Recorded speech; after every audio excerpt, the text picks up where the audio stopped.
রাধে রাধে বন্ধুরা, আমি আজকে তোমাদের সঙ্গে শেয়ার করব কাঁকরোলের একটি ভাজা রেসিপি।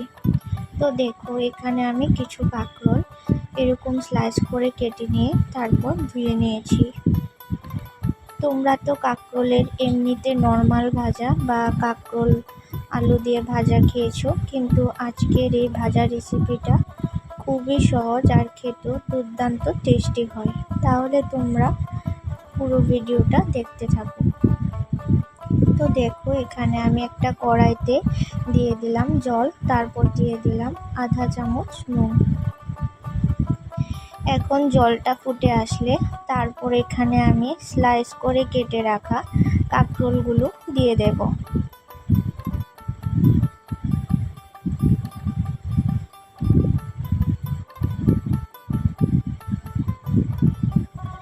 বন্ধুরা, তোমরা যারা এখনো আমার পেজটিকে ফলো করোনি তারা আমার পেজটিকে ফলো করে নিতে পারো। তো দেখো, এখানে আমি কাঁকরোলগুলো দিয়ে দিয়েছি। আমি কিছুক্ষণ সময় নিয়ে তারপর কাঁকরোলগুলোকে সেদ্ধ করে নেব।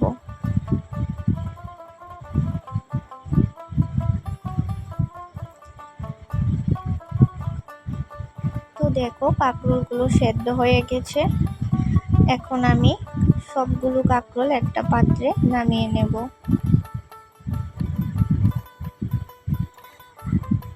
তো দেখো, আমি কাঁকরোলগুলোকে নামিয়ে নিয়েছি। আর এদিকে আমি 1 ঘন্টা আগে কিছু মসুরের ডাল ভিজিয়ে রেখেছিলাম। এখন আমি মসুরের ডালগুলোকে আবারও পরিষ্কার জলে ধুয়ে নিয়ে এখন আমি এর একটা সুন্দর পেস্ট তৈরি করে নেব। তো আমি এখানে আধা বাটির মতো ছোট বাটি দিয়ে মসুর ডাল নিয়েছি। আর এখানে দেখো, আমি আদা কুচি এবং রসুন কুচি নিয়ে নিয়েছি। আমি এখানে অর্ধেকটার মতো আদা কুচি করে নিয়ে নিয়েছি আর 6-7 কোয়া রসুন কুচি করে নিয়ে নিয়েছি।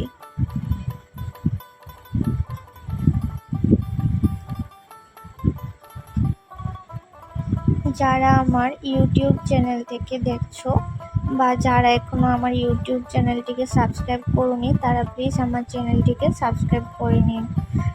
তো এখন আমি সামান্য একটু জল দিয়ে দিলাম। এখন আমি এর মিশ্রণ তৈরি করে নেব। তো দেখো, আমি ডাল বাটার পেস্টটা তৈরি করে নিয়েছি। এখন আমি এর মধ্যে কিছু গুঁড়ো মশলা অ্যাড করে দেব।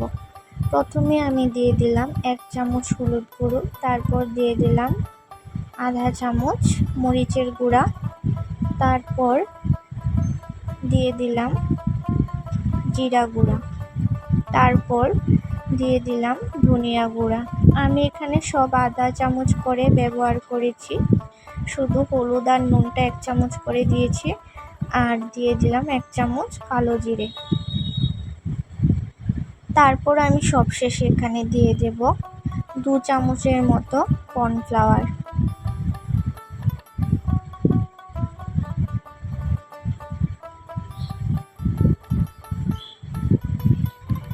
এখন আমি এই সবগুলো উপকরণ এই ডাল বাটার সঙ্গে ভালোভাবে মিশিয়ে নিয়ে হাত দিয়ে মেখে নেব।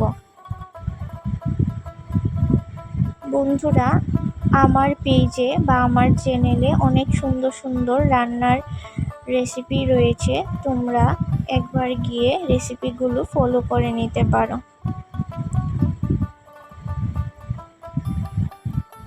তো দেখো, আমি মিশ্রণটা তৈরি করে নিয়েছি। এখন আমি একটা লোহার কড়াই বসিয়ে দিয়েছি। এখন আমি ভাজার জন্য এখানে পরিমাণ মতো তেল দিয়ে দেব। তো দেখো, তেলটাকে গরম করে নিয়ে এখন আমি এক এক করে কাঁকরোলগুলোকে ভেজে নেব। তো দেখো, এখানে আমি এই যে ডাল বাটার যে মিশ্রণটা ওইটার মধ্যে এই স্লাইস করে কেটে রাখা এই যে কাঁকরোলের পিসটা এইভাবে কোট করে নিয়ে তারপর আমি এখানে তেলের মধ্যে ছেড়ে দেব। খুবই সহজ আর খেতেও খুব ক্রিস্পি হয় কাঁকরোলের এই ভাজা রেসিপিটা। আমি যেভাবে এই রেসিপিটা বানিয়েছি তোমরা একবার ফলো করে নিয়ে বাড়িতে বানিয়ে দেখো, আর খেয়ে আমাকে কমেন্ট করে জানিও কেমন লাগলো। তো সেম প্রসেসে সবগুলো কাঁকরোল এইভাবে ডাল বাটার মিশ্রণটার মধ্যে এইভাবে কোট করে নিয়ে তারপর হালকা লাল করে ভেজে নিতে হবে।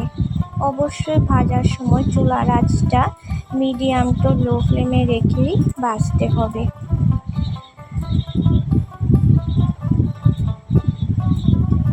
তো দেখো কাঁকরোলগুলো এরকম লাল হয়ে এলে সেই মুহূর্তে নামিয়ে নিতে হবে।